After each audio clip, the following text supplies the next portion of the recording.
In a sleepy California dojo, a single mother named Riley Dawson was about to defend more than her son's dignity.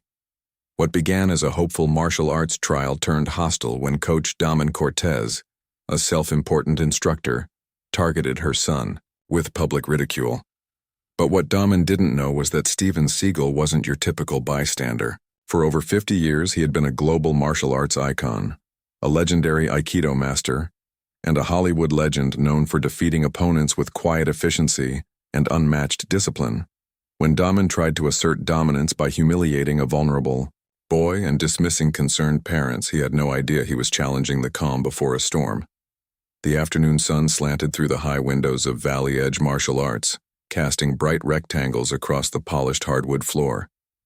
The dojo hummed with pre-class energy, parents chatting in clusters along the viewing area while children in crisp white GIs fidgeted and play-fought in corners. The air carried the familiar scent of athletic tape, floor cleaner, and nervous anticipation. Riley Dawson stood at the reception desk, one hand gently resting on her son's shoulder. Her dark hair was pulled back in a practical ponytail, her expression a careful balance of encouragement and concern. Beside her, 9-year-old, Ethan stared at the floor, his shoulders hunched slightly forward as if trying to disappear into himself. Before we jump back in, tell us where you're tuning in from, and if this story touches you, make sure you're subscribed, because tomorrow I've saved something extra special for you. First time? Asked Mara from behind the desk, her voice carrying a warmth that contradicted her no-nonsense appearance. Her red-framed glasses hung from a chain around her neck, and she wore a Valley Edge polo that had seen better days. Yes, Riley smiled, giving Ethan's shoulder a gentle squeeze. We're hoping martial arts might help with confidence. Mara's eyes softened. She lowered her voice, leaning slightly forward. Smart move. She hesitated, glancing toward the training floor where several instructors were setting up. Coach Damen runs a tight ship. Don't let his intensity throw you. Riley followed Mara's gaze to a muscular man with a black belt, barking orders at 2 younger instructors. His GI was emblazoned with patches, and his presence seemed to fill the room not just physically, but with an energy that demanded attention. That's Coach Damen? Riley asked quietly. Mara nodded. The dragon himself, she said, her tone carefully neutral. Former regional champion. Runs this place like it's churning out Olympic athletes, not grade schoolers. Ethan looked up, his eyes widening slightly. Riley squeezed his shoulder again. It'll be fine, buddy. Remember what we talked about? This is just a try. If it's not for you, no pressure. Ethan nodded silently, but his eyes remained fixed on Coach Damen, who was now demonstrating a kick with theatrical precision. Nearby students watched with expressions ranging from admiration to thinly veiled fear. As Mara handed over forms to fill out, Riley became aware of a man who had entered the dojo behind them. Something about his quiet, deliberate movements caught her attention. The way he nodded politely to another parent, how he selected a seat in the back corner of the viewing area with a clear sightline to the entire floor. He was older, perhaps in his early 70s, but carried himself with remarkable posture. He wore jeans and a simple button-down shirt, and while nothing about him called attention, there was something in his composed stillness that made him impossible to ignore once noticed. Is that one of the grandparents? Riley asked casually. Mara glanced up, then did a double-take. Something flickered across her face, surprise, perhaps recognition, but she masked it quickly. Don't think so. Probably just checking out the dojo. She slid the paperwork across the counter. Fill these out while I get Ethan a loaner GI. As Riley completed the forms, the energy in the dojo shifted. Coach Damen clapped his hands with military precision, and the scattered students snapped to attention, forming neat lines on the mat with practiced efficiency. Ladies and gentlemen, his voice carried across the room without effort. Another Saturday, another opportunity to separate the warriors from the weaklings. Riley's pen paused mid-signature. She looked up, watching as children as young as 6 stood rigidly at attention. A blond boy near the front was shifting his weight nervously from foot to foot. Coach Damen stalked toward him, circling like a predator. "Reynolds, you nervous or just need the bathroom?" The coach's voice boomed. The boy froze. "No, sir. No, sir. I'm not nervous," he stammered. "Could have fooled me." Coach Damen looked around, playing to the audience of parents. Some chuckled uncomfortably. "Fear is the enemy, people. I don't teach fear in my dojo." Riley felt Ethan press closer to her side. She glanced down at her son, whose eyes were now firmly fixed on his shoes. "You okay?" she whispered. Ethan nodded, but the slight tremble in his lower lip told another story. "We can leave if—" "No," Ethan interrupted, voice barely audible. "I want to try." In the back of the room, the quiet older man shifted slightly, his alert eyes focused. Beneath salt and pepper brows, tracked Coach Damen's movements. His expression remained neutral, but there was an attentiveness to his observation that suggested he was absorbing every detail. Mara returned with a child-sized GI folded neatly in her arms. "Changing rooms are through there," she said, nodding, toward a hallway. "Hurry up, though. Damen hates latecomers even more than he hates." She caught herself smiling tightly. "Well, he's punctual." Riley guided Ethan toward the changing room, acutely aware of the other children already assembled. As they passed the older man in the corner, he gave them a small, almost imperceptible nod. There was something reassuring in his quiet presence, though Riley couldn't quite place what it was. The changing room was small and utilitarian, with wooden benches and hooks on the walls. Ethan fumbled with the GI, his hand shaking slightly as he tried to tie the belt. "Here, let me help," Riley said, kneeling beside him. As she adjusted the fabric and tied the belt properly, she could hear Coach Damen's voice echoing from the main floor. "Martial arts isn't about participation trophies, it's about discipline, respect, and earning your place through sweat and determination." Riley finished with the belt and placed her hands on Ethan's shoulders. "Remember, sweetheart, you don't have to prove anything to anyone today. Just do your best and see if you like it." Ethan nodded, taking a deep breath. "What if I'm not good at it?" "Then you'll get better, or you'll find something else you love. Either way is perfectly fine." They returned to the main floor where Coach Damen was now demonstrating a series of kicks with fluid precision. His technique was undeniably impressive, powerful, fast, and executed with the kind of muscle memory that spoke of years of training. But there was something performative about it, as if he were constantly aware of his audience. "Take your place. In the back row," he called to Ethan without looking directly at him. "Beginners start at the bottom and work their way up." Ethan hurried to the indicated spot, taking his place among 3 other children who looked equally nervous. Riley settled into a chair near the front of the viewing area, close enough to offer encouragement but not so close as to appear hovering. From his position in the back corner, the older man continued his quiet observation. His posture was relaxed but alert, like someone accustomed to seeing everything while appearing to see nothing. There was something about the way he sat, not slouched but settled, as if he could remain perfectly still for hours without discomfort. Coach Damen began the formal class with a series of warm-up exercises. His commands were sharp and precise, delivered with the kind of volume that made it clear he expected immediate compliance.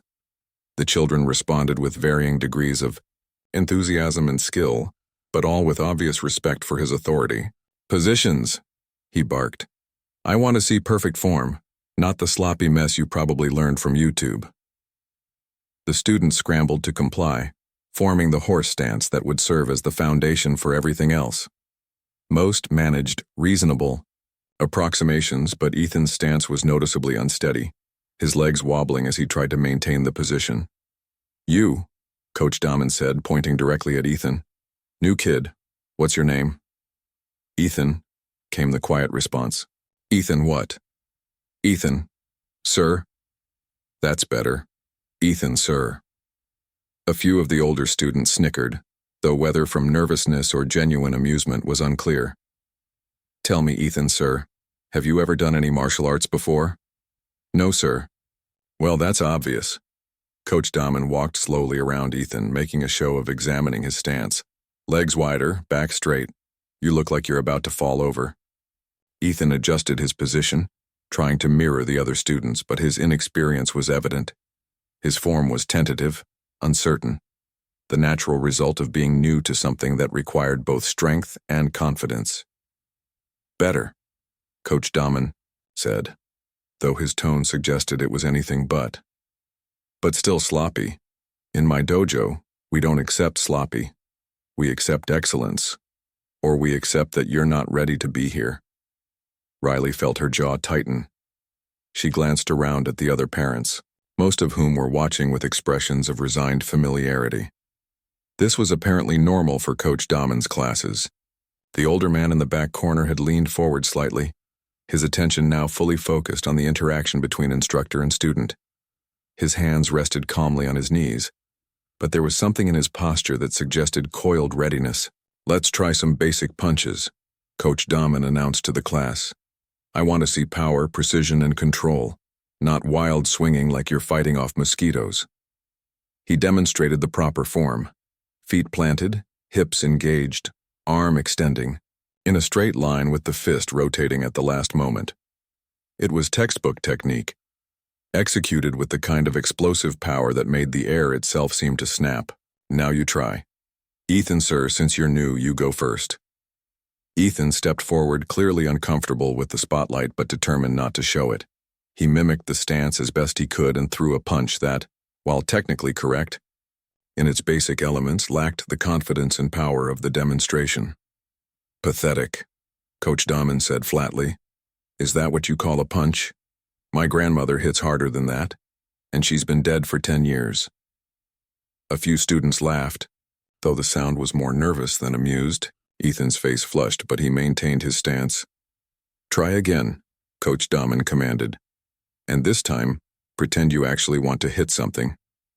Ethan attempted another punch, putting more effort into it this time. The form was marginally better, but still obviously that of a beginner. "Still weak," Coach Damen shook his head. "You know what your problem is, Ethan, sir? You're afraid. Afraid to hit hard, afraid to look foolish, afraid to fail. But you know what? You're already failing, so you might as well commit to it." Riley's hands clenched in her lap. This wasn't instruction, it was humiliation. She could see the effect it was having on Ethan. The way his shoulders hunched, how his eyes dropped to the floor. In the back corner, the older man's expression had hardened almost imperceptibly. His relaxed posture remained unchanged, but something had shifted in his bearing, like a sleeping cat that had just heard a threatening sound. "Tell you what," Coach Damen continued, clearly enjoying the moment. "Let's give everyone a demonstration of what real martial arts looks like." He gestured to one of his senior students, a teenager with a brown belt. "Jason, come show our new friend here what a proper punch looks like." Jason stepped forward, clearly uncomfortable with the situation but unwilling to disobey his instructor. He took his stance and delivered a punch that was technically superior to Ethan's in every way: faster, more powerful, more precise. "That," Coach Damen said with satisfaction, "is what we're aiming for, not the fumbling around that we just witnessed." He turned back to Ethan. "Think you can manage something like that? Or should we start you off with something easier? Maybe finger painting?" The humiliation was complete. Ethan stood frozen, his face burning with embarrassment as snickers rippled through the class. Riley had seen enough.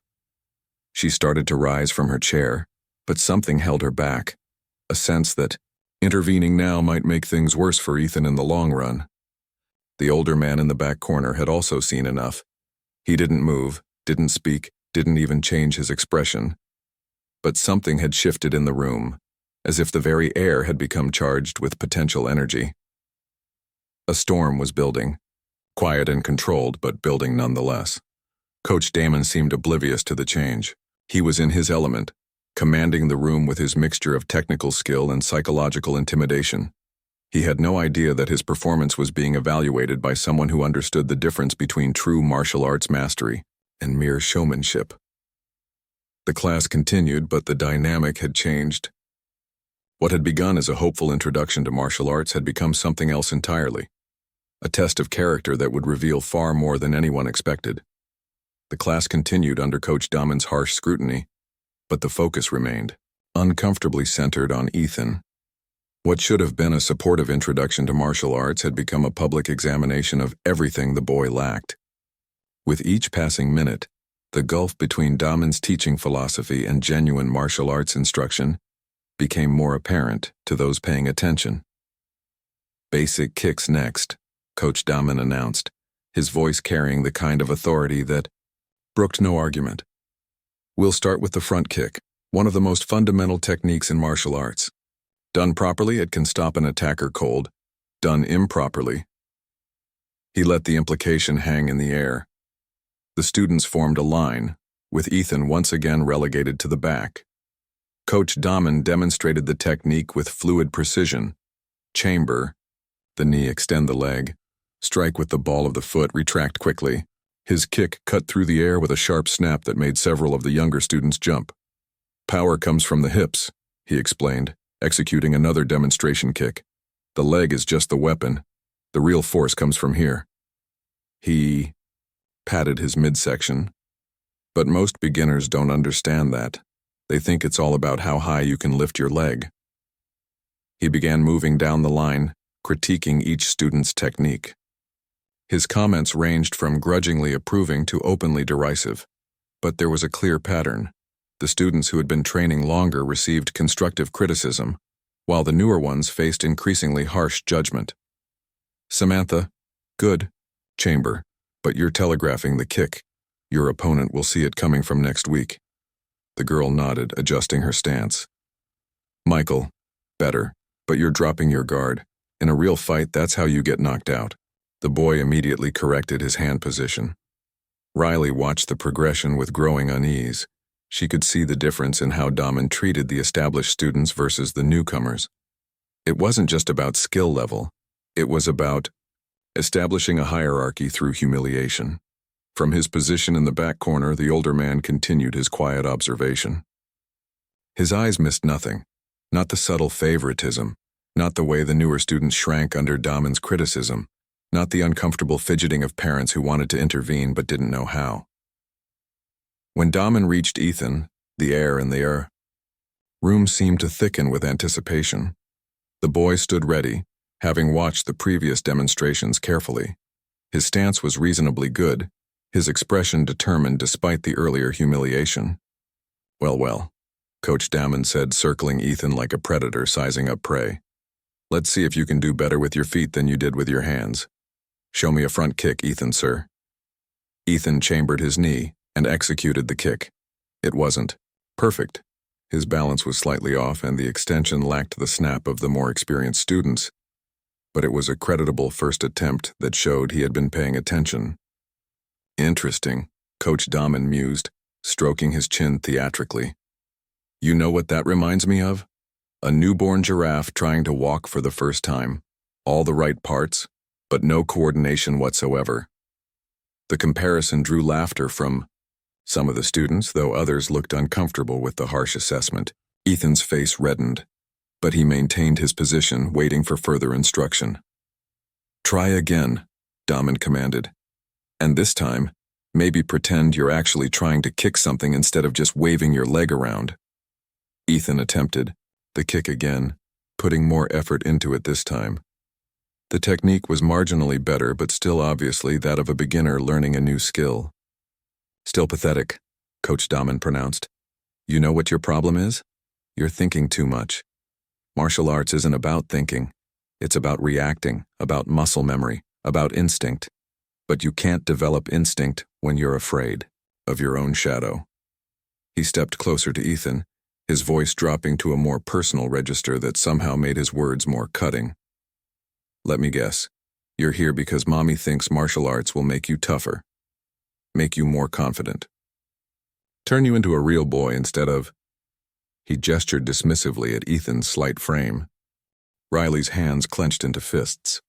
The insult wasn't just directed at Ethan. It was aimed at her parenting, her decision-making, her hopes for her son. She started to rise from her chair, but something in the older man's posture caught her attention. He had leaned forward slightly, his relaxed demeanor replaced by something more alert, more focused. "Well, let me tell you something," Coach Damen continued, his voice now carrying to every corner of the dojo. "Martial arts isn't about making weak people feel better about themselves. It's about separating the strong from the weak, the dedicated from the dilettantes. It's about earning respect through sweat, blood, and determination." He gestured to the other students. "These kids have been training for months, some for years. They've earned their place here through hard work and commitment. You've been here for 20 minutes and you're already showing me that you don't have what it takes." The older man in the back corner had gone very still. His expression remained neutral, but there was something in his eyes now, a sharpness, that suggested he was evaluating more than just Ethan's technique. "I want you to try that kick one more time," Coach Damen said to Ethan. "But this time, I want you to really commit to it. Stop holding back, stop being afraid, and show me that you actually want to be here." Ethan took a deep breath, clearly summoning his courage. He chambered his knee higher this time, put more force into the extension, and delivered a kick that, while still not perfect, showed genuine improvement from his earlier attempts. "Better," Coach Damen admitted grudgingly. "Still not good, but better. At least you're not completely hopeless." He paused, then added, "Though I suppose that's something." The backhanded compliment was perhaps worse than outright criticism. It suggested that Ethan was capable of improvement, but wasn't worth the effort it would take to achieve it. Riley felt her patience finally snap. She stood up, her movement sharp enough to draw attention from several parents. "Excuse me," she said, her voice carrying clearly across the room. Coach Damen turned toward her, his expression shifting from instruction mode to something more defensive. "Yes?" "I'm Ethan's mother," Riley said, walking toward the edge of the mat. "And I'm wondering if this is really how you normally conduct your classes." "I conduct my classes the way they need to be conducted," Damen replied, his tone suggesting that the question itself was inappropriate. "Martial arts isn't about coddling children. It's about preparing them for the real world." "The real world doesn't require humiliating 9-year-olds, Riley said evenly. "There's a difference between challenging students and breaking them down." A murmur went through the room. Some parents nodded in agreement, while others looked uncomfortable with the confrontation. The students watched with wide eyes, unused to seeing their instructor questioned by a parent. "Ma'am," Coach Damen said, his voice taking on a patronizing tone, "I understand that you want to protect your son. That's natural, but sometimes protection isn't what children need. Sometimes they need to face reality." "And what reality is?" That not everyone is cut out for martial arts, that some people are natural athletes and others aren't." He gestured toward Ethan, who stood frozen in the middle of the mat. "Your son seems like a nice kid, but nice doesn't win fights. Nice doesn't build character. Nice doesn't prepare you for the challenges life is going to throw at you." The older man in the back corner had leaned forward even more, his attention now fully focused on the confrontation. His hands remained relaxed on his knees, but there was something in his posture that suggested coiled energy, like a spring under compression. "Maybe," Riley said carefully, "the problem isn't with my son. Maybe the problem is with an instructor who thinks the only way to build character is by tearing children down." The room went dead silent. Coach Damen's face darkened, and for a moment, his carefully maintained professional demeanor slipped. "Lady, I've been teaching martial arts for 15 years. I've trained champions, medalists, fighters who've gone on to compete at the highest levels. I don't need parenting advice from someone who—" He caught himself before finishing the sentence, but the implication was clear. Riley felt the sting of the unspoken insult, the suggestion that a single mother somehow lacked the qualifications to judge his methods. "Someone who what?" she asked quietly. Coach Damen seemed to realize he had ventured into dangerous territory. "Someone who doesn't understand the demands of serious martial arts training," he said, his tone slightly more controlled but still condescending. "I understand the difference between demanding and abusive," Riley replied.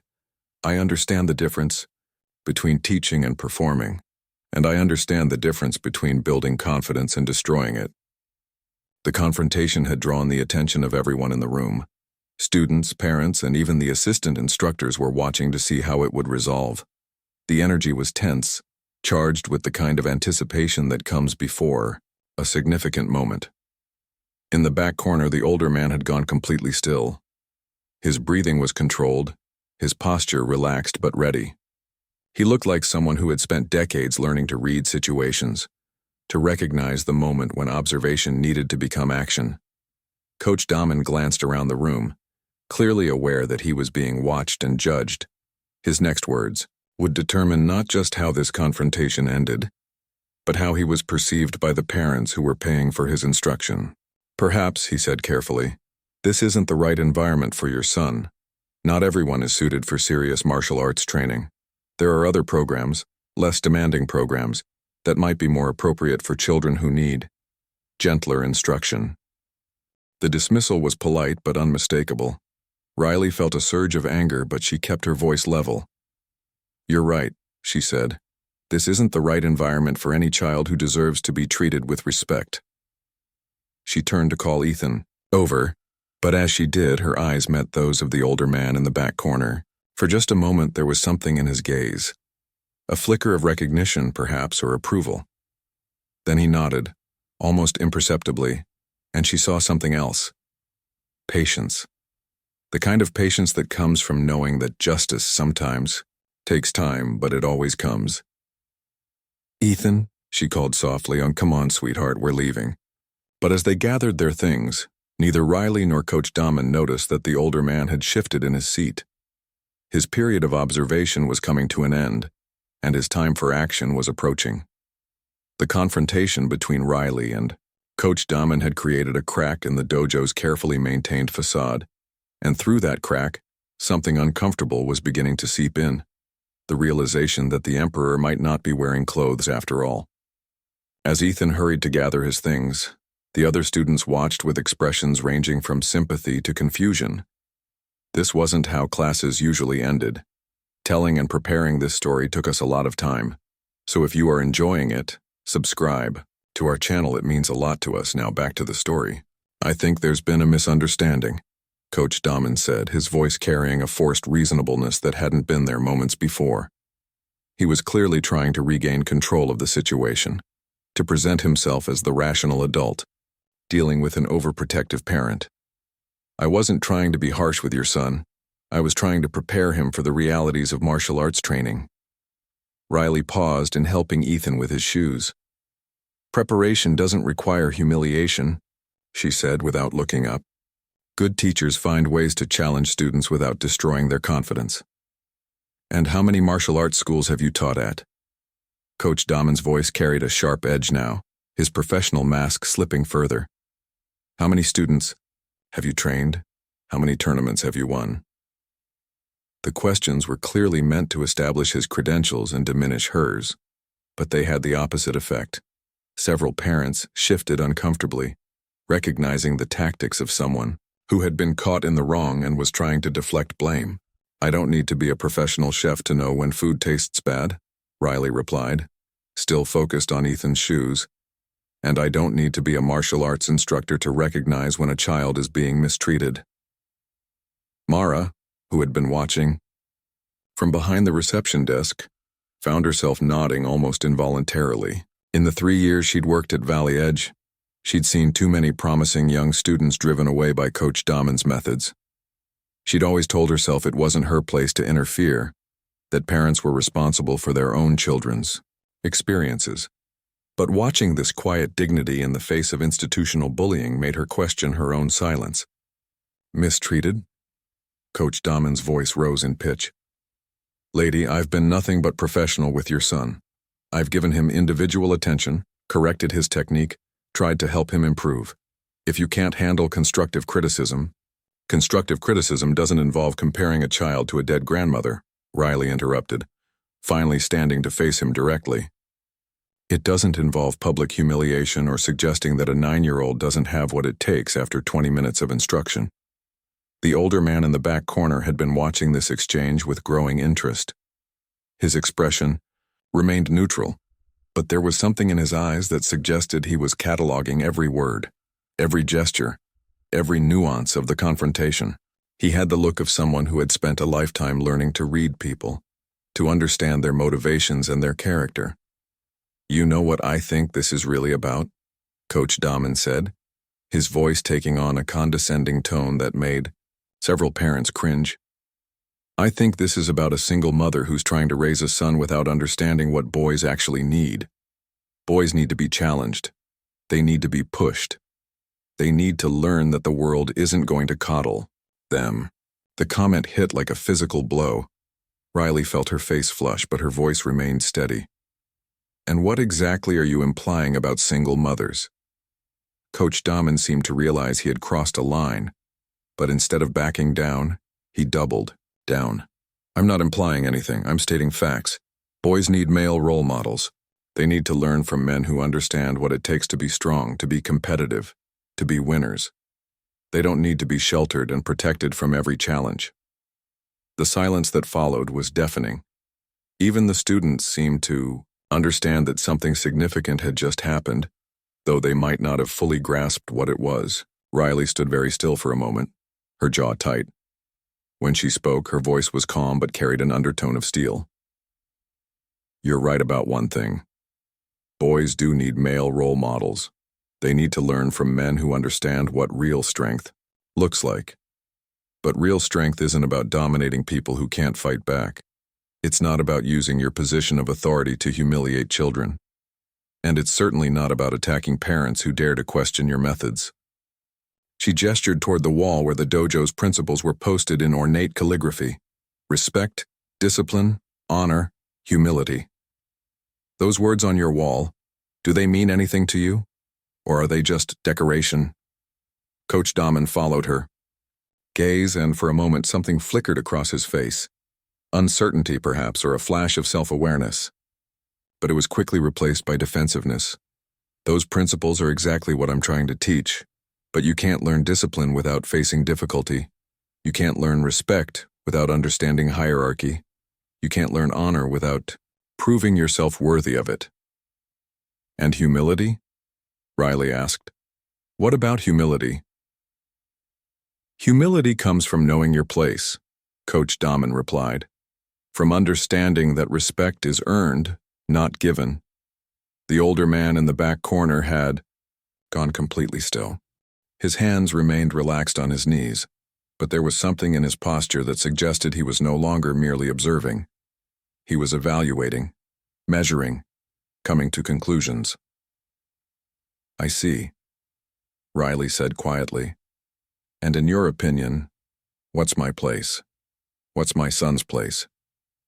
Coach Damen seemed to sense the trap in the question, but his ego wouldn't let him back down. "Your place is to trust the professionals you're paying to train your son. Your son's place is to listen, learn, and work to earn his spot in this dojo. Not everyone belongs here. Not everyone has what it takes to be a martial artist." "Based on 20 minutes of observation? Based on 15 years of experience?" Riley nodded slowly. "I see. And what about that man in the back corner?" She gestured toward the older man who had been watching the entire exchange with growing intensity. "What's his place in your hierarchy?" Coach Damen turned to look at the man he had barely noticed before. The stranger sat quietly, making no effort to draw attention to himself, but there was something about his stillness that was suddenly noticeable. He looked like someone who was accustomed to being overlooked, who preferred to observe rather than participate. "I assume he's a grandfather or something," Coach Damen said dismissively. "Probably checking out the dojo for his grandson." "Sir," he called out, raising his voice slightly, "if you have questions about our program, I'd be happy to speak with you after class." The older man didn't respond immediately. He simply looked at Coach Damen with the kind of calm attention that suggested he was seeing everything, not just the surface performance, but the character beneath it. "Actually," the man said, his voice carrying easily across the room despite its quiet tone, "I was just observing." "Observing what?" "Teaching methods, student-instructor dynamics, the application of martial arts principles in an educational setting." There was something in the way he spoke, not condescending, not challenging, but with the kind of authority that comes from deep knowledge and long experience.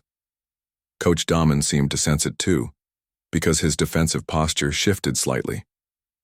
"Are you an instructor yourself?" Damen asked, his tone becoming more professional. "You could say that." The response was deliberately vague, but it carried weight. Several parents had turned to look at the stranger, perhaps wondering for the first time who he was and why he was there. "Well then," Coach Damen said, attempting to regain his commanding presence, "you understand the challenges of teaching martial arts to children, the need for discipline, for high standards, for separating the dedicated from the dilettantes." The older man nodded slowly. "I understand the importance of all those things," he said. "I also understand the difference between teaching and performing, between building character and feeding ego, between earning respect and demanding it." The words hung in the air like a challenge. Coach Damen's face darkened as he realized he was being criticized, but there was something about the stranger's calm demeanor that made it difficult to respond with his usual bluster. "I'm sorry," Damen said, his voice tight, "but I don't think you're in a position to judge my teaching methods based on a few minutes of observation." "You're right," the older man said, standing up with fluid grace.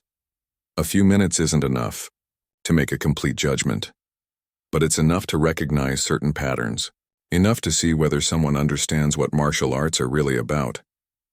He walked toward the mat with the kind of measured pace that suggested complete comfort in his own body. He wasn't a large man, but he moved with the kind of economy, of motion that spoke of decades of training. "And what do you think martial arts are really about?" Coach Damen asked, his voice carrying a challenge. "I think," the older man said, stopping at the edge of the mat, "that martial arts are about developing the whole person. Not just the body, but the mind and spirit. About learning to control yourself before you try to control others. About understanding that true strength comes from lifting others up, not tearing them down." He looked around the room, taking in the students, the parents, the assistant instructors who had been watching the confrontation with growing discomfort. "I think martial arts are about respect, not just for your instructors, but for your fellow students, for your art, and for yourself. About humility, understanding that there's always more to learn, always room for improvement, always someone who can teach you something new." His gaze settled on Ethan, who was standing beside his mother with wide eyes. "And I think martial arts are about protecting those who need protection, not using your skills to intimidate those who are vulnerable." The room had gone completely silent. Even the youngest students seemed to understand that something significant was happening, though they might not have grasped all the nuances. Coach Damen's face had flushed red. "That's a very pretty speech," he said, his voice dripping with sarcasm. "Very philosophical. But philosophy doesn't win fights. Technique wins fights. Conditioning wins fights. Mental toughness wins fights." "You're absolutely right," the older man agreed. "All of those things are important, but they're not the most important thing." "And what would that be?" "Knowing when to fight and when not to fight. Knowing the difference between strength and violence. Understanding that the greatest victory is the one that's achieved without fighting at all." Coach Damen laughed, but there was no humor in it. "That sounds like something someone says when they've never been in a real fight, when they've never had to test themselves against a real opponent." The older man's expression didn't change, but something shifted in his bearing. It was subtle, a slight adjustment in his stance, a different quality to his stillness. But suddenly he looked less like a grandfather and more like something else entirely. "You may be right," he said quietly. "Maybe I should test myself. Maybe I should see what your training methods have produced." The challenge was delivered so calmly, so politely, that it took a moment for its full meaning to sink in. When it did, Coach Damen's expression shifted from contempt to something more calculating. "You want to spar?" he asked. "If you think it would be educational." Coach Damen glanced around the room, clearly aware that he was being watched by students and parents alike. His reputation, his authority, everything he had built at this dojo suddenly hung in the balance. He could back down, try to defuse the situation with professional courtesy, or he could accept the challenge and demonstrate his superiority over this presumptuous stranger. His ego made the choice for him. "All right," he said, stepping onto the mat. "But I should warn you, I'm not going to go easy on you just because you're older. In my dojo, we train for real. We don't pull punches." "I wouldn't expect you to," the older man replied, removing his shoes and stepping onto the mat himself. As they faced each other in the center of the training floor, the contrast between them was striking. Coach Damen was younger, more muscular, obviously in peak physical condition. He moved with the kind of aggressive confidence that came from years of dominating students and opponents. The older man, by comparison, seemed almost fragile, smaller, quieter, less physically imposing. But there was something in his stillness that was beginning to unnerve Coach Damen. The way he stood, perfectly balanced and completely relaxed, suggested a level of comfort that came from somewhere deeper than physical conditioning. "What style do you practice?"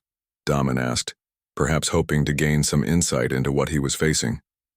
"Various styles," the older man replied.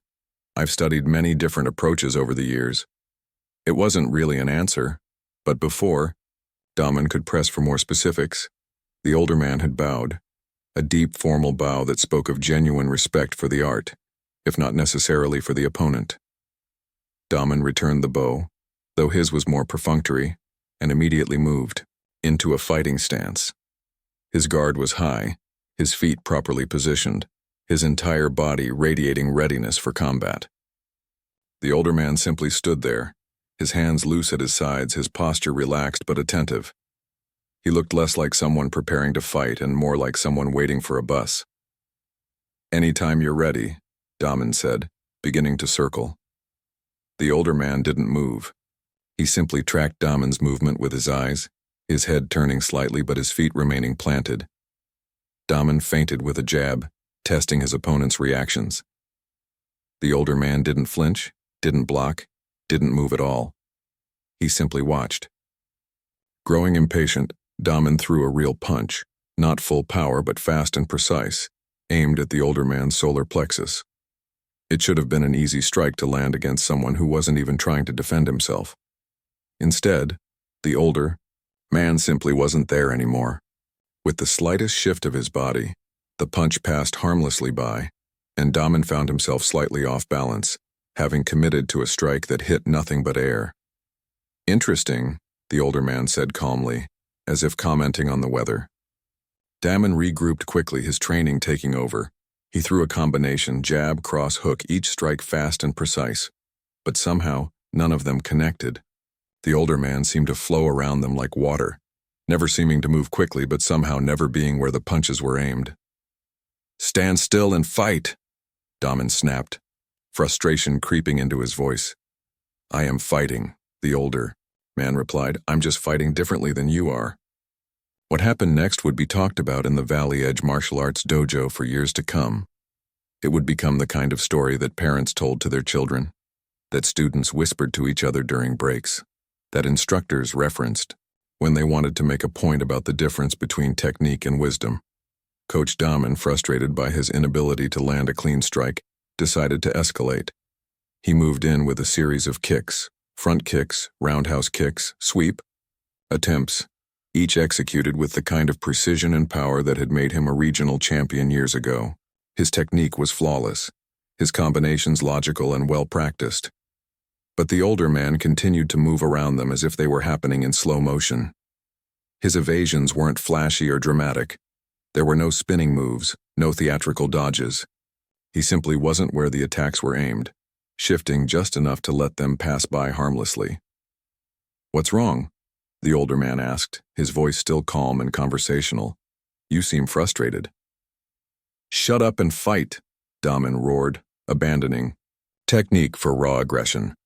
He rushed forward with a flurry of strikes, trying to overwhelm his opponent through sheer volume, but the older man flowed backward, maintaining just enough distance to avoid the attacks while making it look effortless.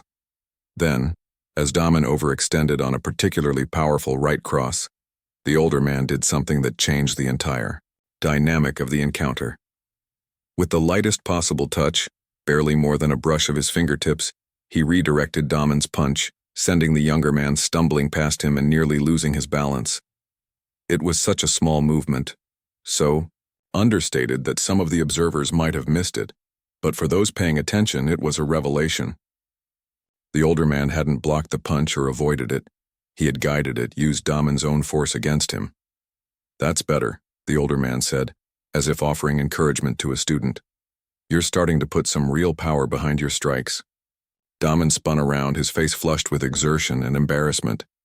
He was beginning to realize that he was being toyed with, but his ego wouldn't let him accept what was happening. "Who are you?" he demanded. "Does it matter? It matters to me." The older man considered this for a moment. "Fair enough," he said. "My name is Steven Seagal." The effect was immediate and electric. A gasp went through the room as parents and students suddenly understood who they had been watching. Steven Seagal, action movie star, aikido master, martial arts legend. The man who had spent decades demonstrating that real martial arts weren't about overpowering opponents, but about using their own force against them. Mara dropped the paperwork she had been holding. Several parents pulled out their phones, though. Whether to record what was happening or to verify what they had just heard was unclear. The students stared with wide eyes, suddenly understanding that they were witnessing something extraordinary. Coach Damen's face went through a series of expressions: disbelief, recognition, and finally a kind of desperate calculation. He was facing a legitimate martial arts legend, someone whose credentials were beyond question.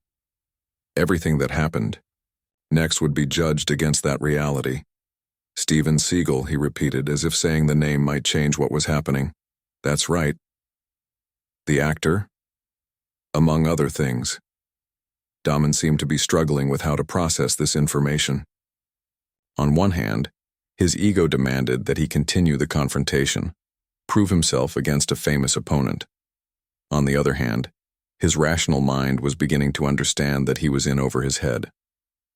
"I don't care who you are," he said finally, though his voice lacked the conviction it had carried earlier. "In my dojo, reputation doesn't mean anything. Skill means everything." "I agree completely," Seagal replied. "Shall we continue?" What followed was a masterclass in the difference between martial arts as sport and martial arts as art.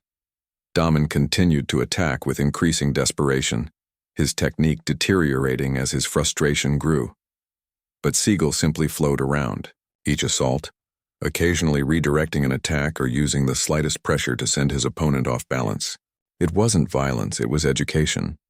With each exchange, Seagal demonstrated principles that Damen had clearly never learned.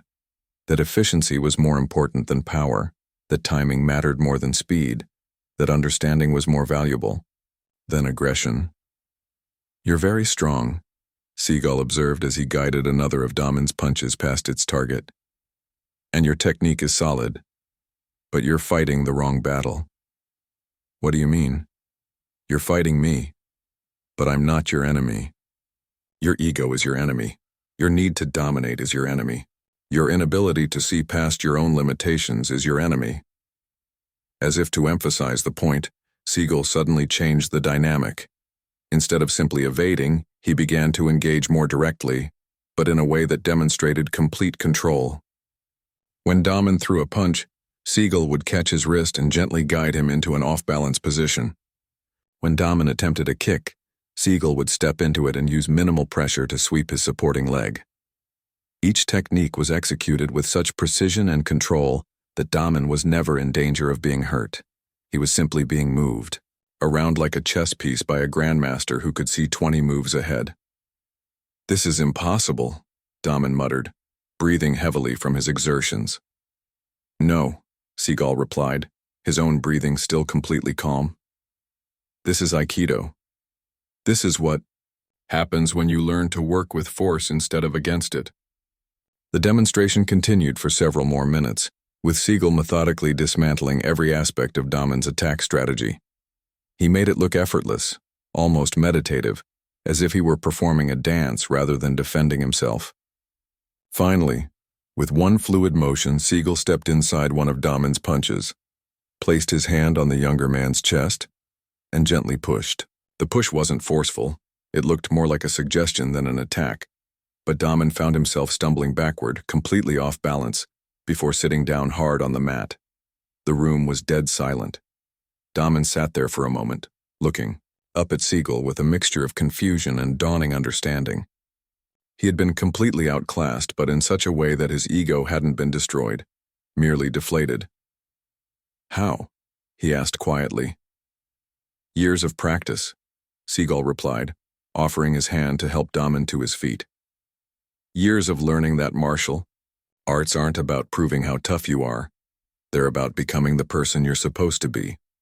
Damen accepted the offered hand and stood up, his earlier arrogance replaced by something approaching humility. "I've been teaching for 15 years, he said, as if the words were being dragged out of him. "I thought I understood martial arts." "Understanding is a journey, not a destination," Seagal replied. "The moment you think you know everything is the moment you stop learning." He looked around the room, taking in the faces of the students who had been watching with wide eyes and open mouths. "These children," he said, gesturing toward the class, "they're not here to be broken down. They're here to be built up. They're not here to learn to fight.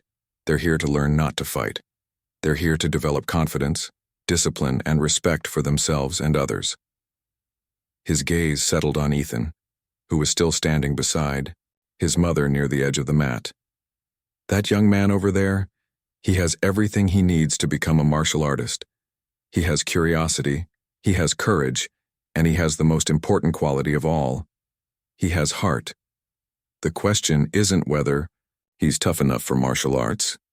The question is whether martial arts as taught here is worthy of him." The words hung in the air like a challenge, but not an aggressive one. It was the kind of challenge that invited growth rather than demanding submission. Coach Damen stood quietly for a long moment, processing what had just happened. When he finally spoke, his voice was different, quieter, more thoughtful. "I think," he said slowly, "I have some things to reconsider." Seagal nodded. "We all do. That's what makes us human." He walked to the edge of the mat and put his shoes back, on his movements calm and deliberate. The room remained silent, everyone trying to process what they had just witnessed. "Thank you for the lesson," Seagal said to Damen, bowing formally. "Thank you for the reminder," Damen replied, returning the bow with more sincerity than he had shown all day. As Seagal walked toward the exit, he paused beside Riley and Ethan. "Your son shows promise," he said quietly. "Don't let anyone convince you otherwise." Ethan looked up at him with wide eyes. "Are you really Steven Seagal?" "I am. Are you going to make any more movies?" Seagal smiled, the first genuine smile he had shown all day. "Maybe, but the most important things I do happen off camera. Remember that." And with that, he walked out of the dojo and into the California afternoon, leaving behind a room full of people who would never think about martial arts, or themselves, in quite the same way again. The silence that followed Steven Seagal's departure was unlike anything the Valley Edge Martial Arts Dojo had ever experienced. It wasn't the quiet of concentration during meditation, or the focused hush that came before a difficult technique demonstration. This was the silence of people trying to process something that had fundamentally changed their understanding of everything they thought they knew. Coach Damen stood in the center of the mat, his chest still rising and falling from exertion, his GI disheveled from the encounter. The man who had dominated this space for years through volume and intimidation now seemed smaller somehow, as if Seagal's demonstration had revealed that his authority had been an illusion all along. The students remained frozen in their positions, their young minds struggling to reconcile what they had just witnessed with everything they had been taught about strength and power. Some of them had spent months, even years, believing that Coach Damen represented the pinnacle of martial arts achievement. Now they had seen him systematically outclassed by a man who had made it look effortless. Riley felt Ethan's hand slip into hers, and she looked down to see her son staring at the spot where Seagal had stood moments before. There was something different in his expression, not just awe at having met a celebrity, but a deeper understanding that he had witnessed something important about the nature of strength itself. "Mom," Ethan whispered, his voice barely audible. "Was that really Steven Seagal?" "It was, sweetheart." "And he said I show promise?" Riley squeezed his hand gently. "He did." The exchange seemed to break whatever spell had held the room in thrall. Parents began to shift in their seats, whispering to each other in hushed tones. The assistant instructors, who had been watching from the sidelines, looked uncertain about what to do next. Coach Damen slowly walked to the edge of the mat and sat down heavily on one of the benches.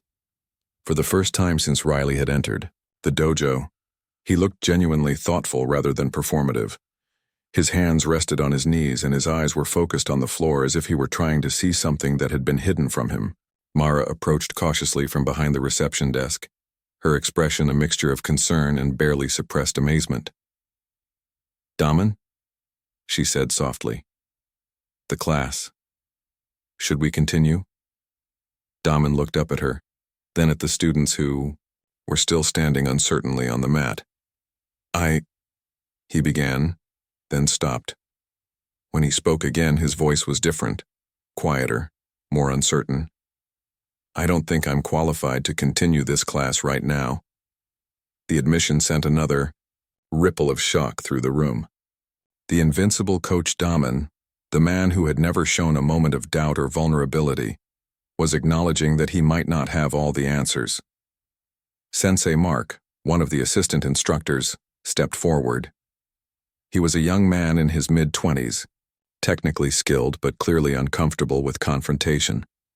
He had been training under Damen for 3 years, and this was the first time he had ever seen his mentor display anything resembling humility. "Sensei," Mark said carefully, using the formal title. "Maybe we could use this as a teaching moment. Talk with the students about what they just witnessed?" Damen looked at him with something approaching gratitude. "What would you tell them?" The question hung in the air. Mark glanced around the room, taking in the faces of the children who were looking to him for guidance, then at the parents who were clearly expecting some kind of explanation for what they had just witnessed. "I would tell them," Mark said slowly, "that they just saw what real martial arts looks like. Not the flashy techniques or the demonstrations of power, but the kind of control and discipline that comes from years of understanding yourself and your art." He gestured toward the center of the mat where the encounter had taken place. Mr. Seagal didn't win because he was stronger or faster. He won because he understood something that we're all still learning. That the greatest victory is the one that doesn't require destroying your opponent. Several of the students nodded, though it was clear they were still processing the implications of what they had seen. A girl named Sarah, one of the more advanced students, raised her hand tentatively. "Sensei Mark, does this mean everything we've been learning is wrong?" The question cut to the heart of what everyone was thinking. If their instructor could be so easily outclassed, what did that say about everything they had been taught? Mark looked to Damen, who gestured for him to continue. "Not wrong," Mark said carefully, "but maybe incomplete. The techniques you've learned are still valuable. The discipline, the physical conditioning, the respect for structure, all of that matters. But what we saw today was a reminder that techniques are just tools. What matters is how you use them and why." Coach Damen stood up slowly, his movement deliberate and thoughtful. When he spoke, his voice carried none of the commanding authority it had held earlier. "I owe all of you an apology," he said, addressing the entire room. "I've been teaching you that martial arts are about being stronger than your opponent, about proving your superiority, about winning at all costs. But what happened here today showed me that I've been teaching you only half the story." He looked directly at Ethan, who was still standing beside his mother near the edge of the mat. "And I especially owe you an apology, young man. I was wrong to treat you the way I did. I was wrong to try to tear you down instead of building you up. That's not what a teacher should do, and it's not what martial arts should be about." Ethan looked up at his mother, who nodded encouragingly, then back at Coach Damen. "It's okay," he said quietly. "I just want to learn." The simple honesty of the response seemed to affect Damen more than any accusation or criticism could have. He knelt down so that he was at Ethan's eye level, his posture open and non-threatening. "Would you be willing to give us another chance?" he asked. "To give me another chance to teach you the right way?" Before Ethan could answer, Riley stepped forward. Her expression was still guarded, but there was something in her eyes that suggested she was willing to consider the possibility of redemption. "That depends," she said. "What would the right way look like?" Damen stood up, considering the question carefully. "I'm not entirely sure yet," he admitted. "But I know it would start with respect. Real respect. Not just the kind that comes from fear or intimidation. It would focus on building confidence rather than tearing it down. And it would remember that the goal isn't to create fighters, but to create better people." He looked around the room, taking in the faces of all the students who had been under his instruction. "Mr. Seagal reminded me of something I had forgotten. Martial arts aren't about proving how tough you are. They're about developing the strength to protect others, the discipline to control yourself, and the wisdom to know when fighting isn't the answer." One of the parents, a woman named Janet, whose son had been training at the dojo for over a year, spoke up from the viewing area. "How do we know this isn't just talk? How do we know you won't go back to the old methods once everyone forgets about today?" It was a fair question, and Damen seemed to understand that his answer would determine not just whether these particular students stayed, but whether the dojo had a future at all. "You don't know," he said honestly. "I can't prove my sincerity with words.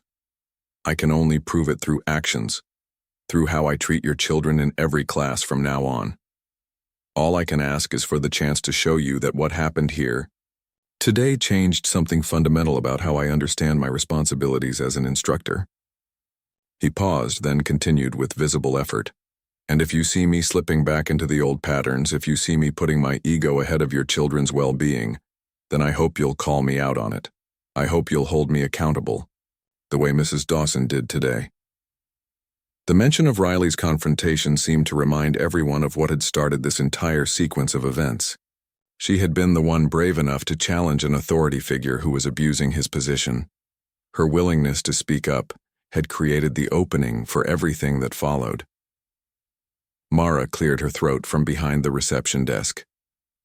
"Maybe," she said tentatively, "we could make some changes to how things work around here. Maybe we could establish some guidelines about how instructors interact with students.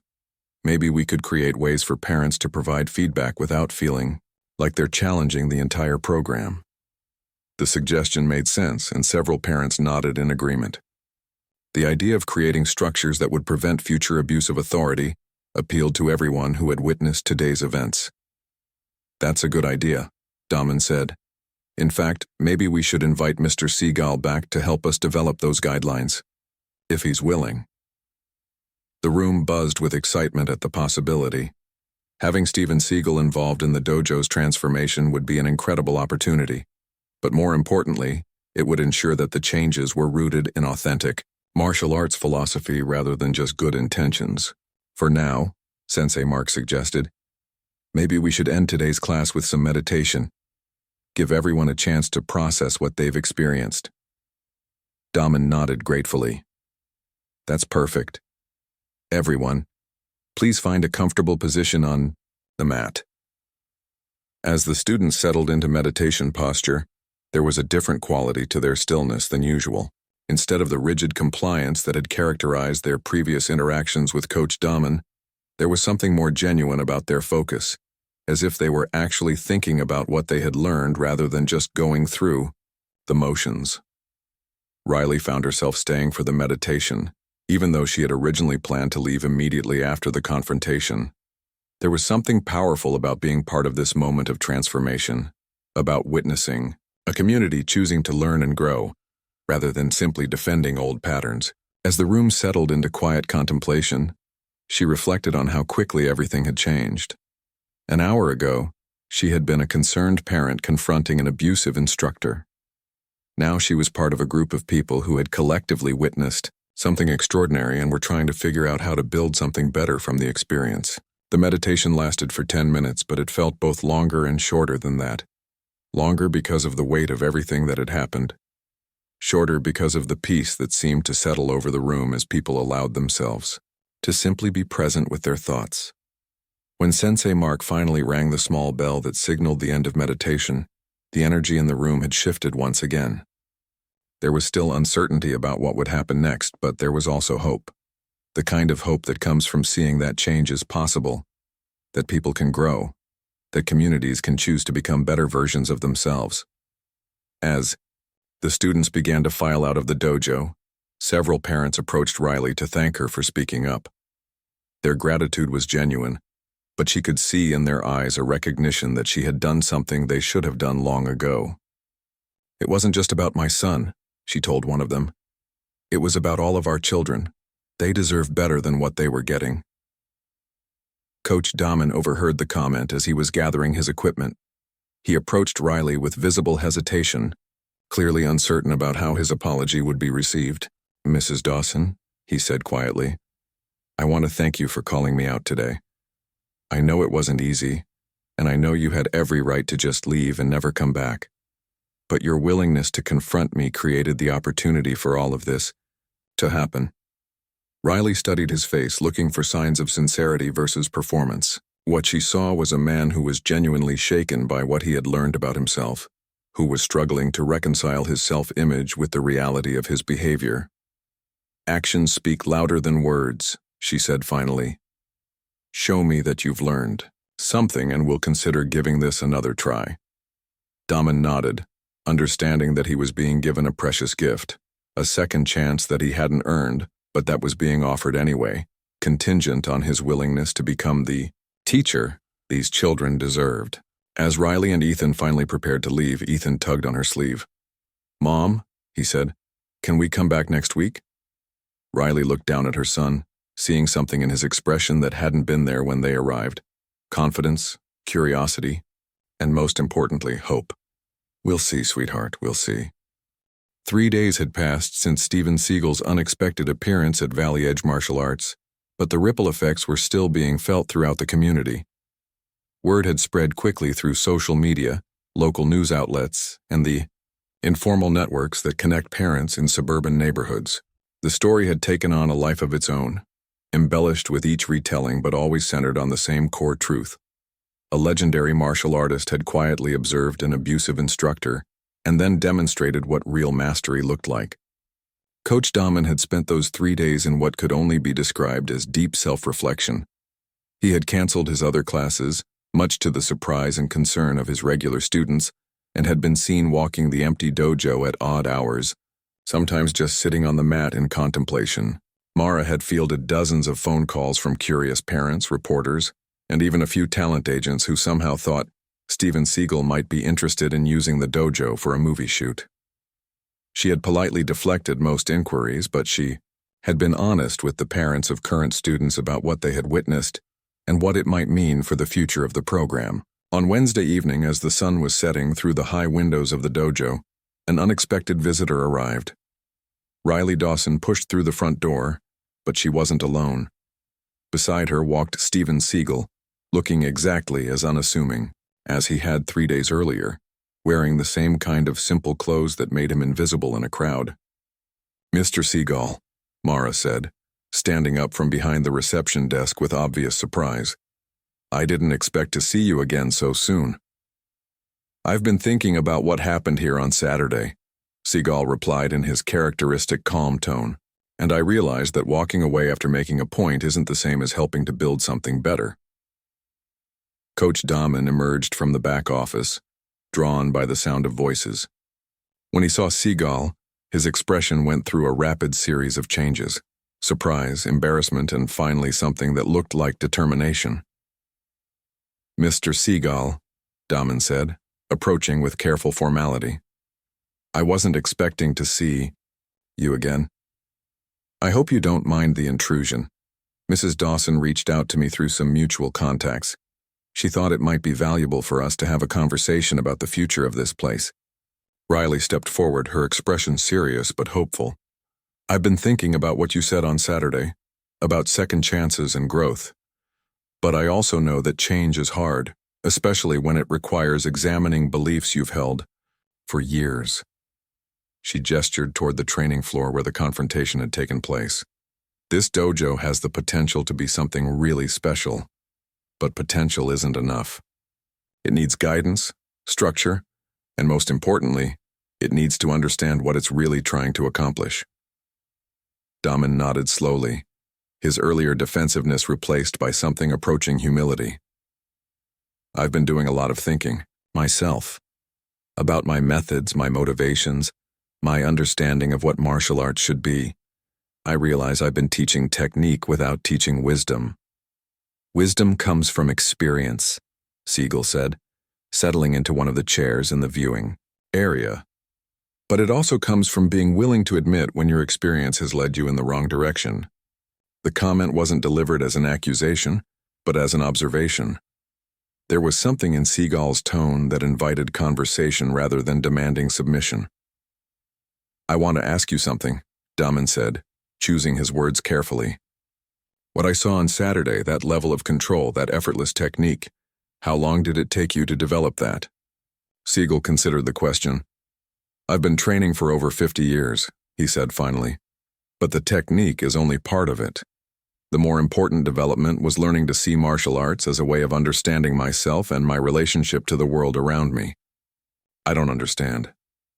When I was younger, I thought martial arts were about proving myself, about demonstrating my superiority over other people.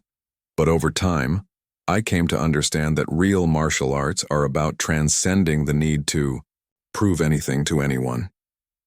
He gestured toward the training floor. What happened between us on Saturday wasn't about me showing you up. It was about demonstrating a different way of thinking about conflict, about power, about what it means to be strong. Damen sat down across from him, his posture open and attentive. For the first time since Riley had known him, he looked like someone who was genuinely interested in learning rather than performing. I've been teaching for 15 years, Damen said. I thought I understood what strength looked like. I thought it was about dominating your opponent, about never showing weakness, about maintaining control through intimidation. And what do you think now? I think. Damen paused, struggling to articulate thoughts that were still forming. I think maybe real strength is about not needing to dominate anyone, about being so secure in yourself that you don't need to tear others down to feel powerful. Riley found herself nodding in agreement. This was exactly the kind of insight she had hoped might emerge from the confrontation, but she had wondered if it would actually take root or if Damen would eventually revert to his old patterns. That's a good start, Seagal said. But understanding something intellectually and embodying it in your daily practice are very different things. The real test isn't whether you can articulate these concepts, but whether you can live them when you're under pressure. As if summoned by the conversation, the front door opened and several students entered with their parents. It was Jason, the brown belt who had been used to demonstrate proper technique during Ethan's humiliation, along with two younger students who had been regular attendees of Damen's classes. Sensei Damen, Jason said uncertainly, clearly surprised to see the gathering in the viewing area. I thought classes were canceled this week. They were, Damen replied, standing up. But maybe we can use this as an opportunity to talk about some changes that are going to be happening here. The parents who had entered with the students recognized both Riley and Steven Seagal, and the energy in the room immediately shifted. Word of Saturday's events had spread among the dojo community, but seeing the principals involved together suggested that something significant was being planned. Actually, Seagal said, also standing, maybe this is perfect timing. Would you mind if I worked with your students for a few minutes? I'd like to show them something about what we've been discussing. Damen nodded, though there was visible nervousness in his expression. Having his teaching methods implicitly compared to Steven Seagal's was intimidating, but he seemed to understand that this was part of the learning process he had committed. Sure, Jason, Seagal called to the teenager with the brown belt. Would you come here for a moment? Jason approached with the kind of careful respect that teenagers reserve for adults they recognize as legitimate authorities.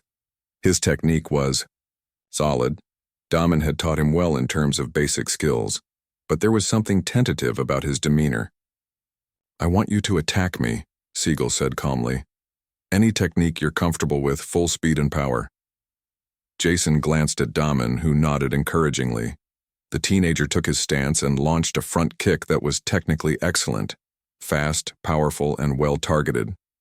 Seagal moved with the same fluid grace he had demonstrated on Saturday, stepping slightly to the side and catching Jason's leg as it extended. But instead of using the position to throw or unbalance the teenager, he simply held the leg gently and began to speak. "Excellent technique," he said conversationally, as if he weren't currently controlling Jason's balance with minimal effort. "Your form is perfect, your timing is good, your power is impressive. Your instructor has taught you well." Jason stood frozen, supporting his weight on one leg while Seagal maintained gentle control of the other. "But now I want you to notice something," Seagal continued. "Right now I could throw you, sweep your supporting leg, or use pressure, points to cause you significant discomfort.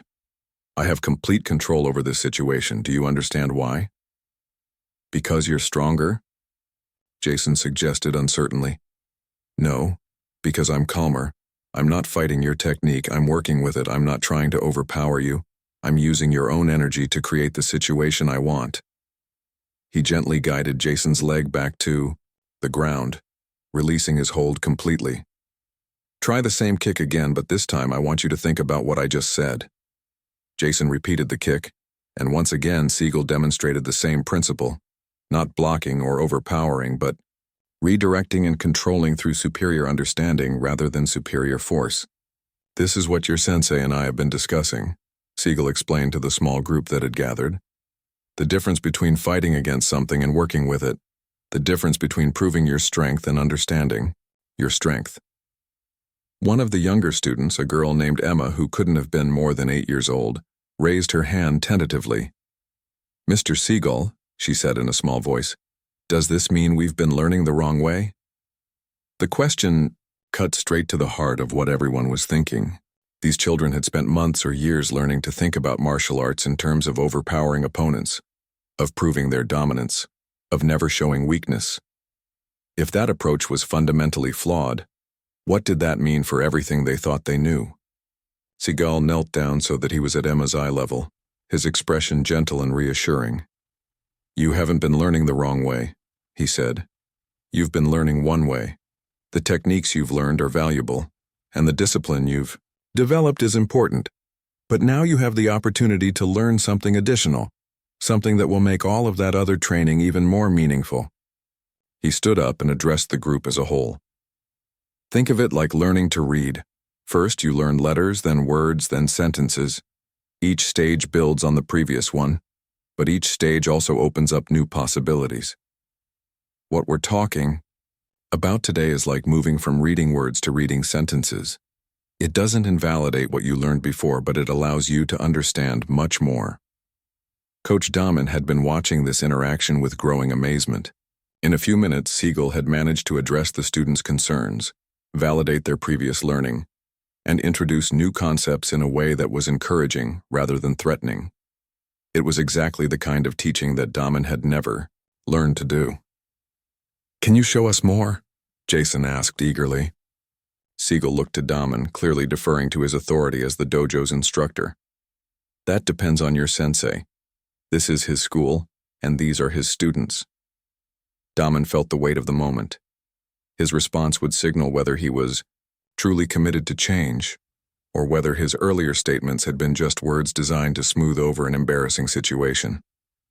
"I would be honored," he said finally, "if you would show us more. I think we all have a lot to learn." Seagal nodded approvingly. "Then let's begin with the most important principle of all, the understanding that real martial arts are about protecting life, not destroying it. About building people up, not tearing them down. About using our skills to create harmony rather than demonstrate dominance." As he began to work with the students, demonstrating techniques that emphasized control and precision over power and aggression, the transformation of Valley Edge martial arts took another step forward. The old way of thinking wasn't being destroyed. It was being transcended, evolved into something more complete and more true to the original spirit of martial arts. Riley watched from the sidelines, feeling a mixture of hope and cautious optimism. Real change was a process, not an event, and there would undoubtedly be setbacks and challenges ahead. But what she was witnessing suggested that something fundamental had shifted, not just in Coach Damen's approach, but in the entire culture of the dojo. The seeds of transformation had been planted, and they were beginning to grow. 1 week had passed since Steven Seagal's impromptu teaching session at Valley Edge Martial Arts, and the effects were becoming more apparent with each passing day. Word had continued to spread throughout the martial arts community and beyond, drawing unexpected visitors and creating opportunities that no one could have anticipated. On this particular Saturday morning, the dojo was busier than it had been in months. Several new families had come to observe classes, drawn by stories of transformation and the possibility of authentic martial arts instruction. Local news outlets had picked up the story, though Seagal had politely declined most interview requests, preferring to let his actions speak for themselves. Coach Damen stood before a full class, but his demeanor was completely different from the intimidating presence he had projected just 2 weeks earlier. His voice was still commanding, but it carried encouragement rather than threat. His corrections were specific and constructive rather than generally demoralizing. "Remember," he said to a group of intermediate students practicing basic combinations, "power without control is just violence. We're not here to learn violence, we're here to learn mastery." The words felt strange coming from him, but each time he spoke them, they seemed to carry more conviction. The philosophical concepts that Steven Seagal had introduced were gradually becoming integrated into his teaching, though it was clearly a work in progress. Riley sat in the viewing area with several other parents, watching as Ethan participated in his 3rd class since the confrontation. The change in her son was remarkable. His posture was more confident, his movements more fluid, and most importantly, his face showed genuine enthusiasm rather than anxious determination. "It's like watching a completely different instructor," whispered Janet, the parent who had questioned Damen's sincerity the previous week. "I wasn't sure he could really change, but this is what I hoped martial arts would look like." Mara approached the group of parents with a clipboard and a slightly overwhelmed expression. "I hate to interrupt," she said quietly, "but we have a situation developing that I think you should know about." The parents looked up with concern, wondering if some crisis was about to undo the progress they had been witnessing. "It's not bad," Mara continued quickly. "It's just unexpected. We've had calls from 3 different martial arts magazines wanting to do feature stories. 2 documentary filmmakers have reached out about following the dojo's transformation. And," she paused, checking her notes, "the Regional Martial Arts Association wants to send observers to verify what they've been hearing about our program changes." Riley felt a mixture of pride and concern. The attention was validating. It confirmed that what had happened at Valley Edge was significant beyond their small community. But it also brought pressure and scrutiny that could complicate the delicate process of change that was still underway. "What does Coach Damen think about all this?" asked another parent. "That's actually why I wanted to talk to you," Mara replied. "He's concerned that too much outside attention might interfere with the work he's trying to do with the students. He doesn't want the dojo to become a circus or a tourist attraction." Before anyone could respond, the sound of applause from the training floor drew their attention back to the class. Ethan had just successfully completed a complex technique sequence, and instead of the grudging acknowledgement he might have received 2 weeks earlier, Coach Damen was leading genuine applause from the other students. "Excellent work, Ethan," Damen said, his voice carrying across the room. "You've been practicing at home, haven't you?" Ethan nodded shyly, but his smile was radiant. "My mom helped me practice the breathing exercises you taught us." "That's wonderful. Remember, everyone, martial arts isn't just something we do in the dojo. It's a way of approaching everything in our lives. When we practice mindfulness at home, when we treat our family members with respect, when we stay calm under pressure at school, that's all part of our training." The lesson continued with a focus on partner exercises designed to build trust and communication rather than competitive dominance. Students worked together to help each other improve, offering encouragement and constructive feedback under Damen's guidance. As the class progressed, Riley noticed someone else had entered the dojo quietly and taken a seat in the back corner, the same spot where Steven Seagal had sat during that first fateful observation. This time, it was a middle-aged Asian man, wearing a simple tracksuit, watching the proceedings with the same kind of alert attention that had characterized Seagal's presence. Mara noticed him too and approached to offer assistance. "Can I help you with something?" "I'm just observing," the man replied politely. "I'm Master Chen from the Golden Dragon Academy across town. I've been hearing some interesting stories about what's been happening here." The name meant nothing to Riley, but she could see recognition flash across Mara's face. Golden Dragon Academy was one of the most respected martial arts schools in the region, known for its traditional approach and high standards. "You're here to verify the stories?" Mara asked carefully. Master Chen smiled. "I'm here to see for myself what authentic transformation looks like. In our business, we hear a lot of claims about reform and improvement, but real change, that's much rarer." On the training floor, Coach Damen was demonstrating a defensive technique with one of the advanced students, but instead of the aggressive, overwhelming approach he had used in the past, he was showing how to neutralize an attack while maintaining respect for the attacker. "The goal isn't to humiliate your opponent," he explained to the class. "The goal is to end the conflict with the minimum necessary force. Sometimes that means redirecting their energy, sometimes it means creating distance, sometimes it means simply not engaging at all."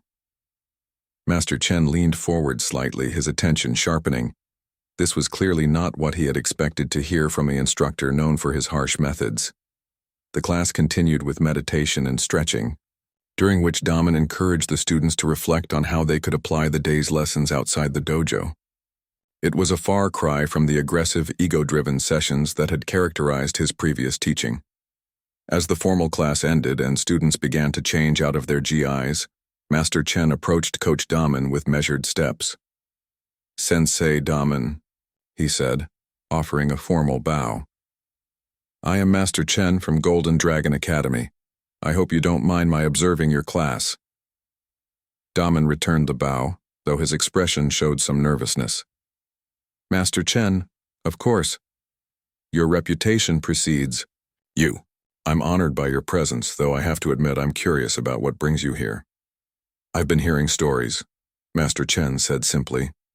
"Stories about dramatic changes in teaching philosophy, about famous visitors, about a dojo that has chosen to embrace transformation rather than defend old methods." He gestured toward the training floor where students were still gathering their equipment and chatting quietly among themselves. "What I observed today suggests that at least some of those stories are true." "We're still learning," Damen said. "Honestly, still figuring out how to balance traditional discipline with genuine respect for our students. It's harder than I thought it would be." "Real change always is," Master Chen agreed. "But what I saw today wasn't someone pretending to be different. It was someone actually becoming different. That's much more valuable."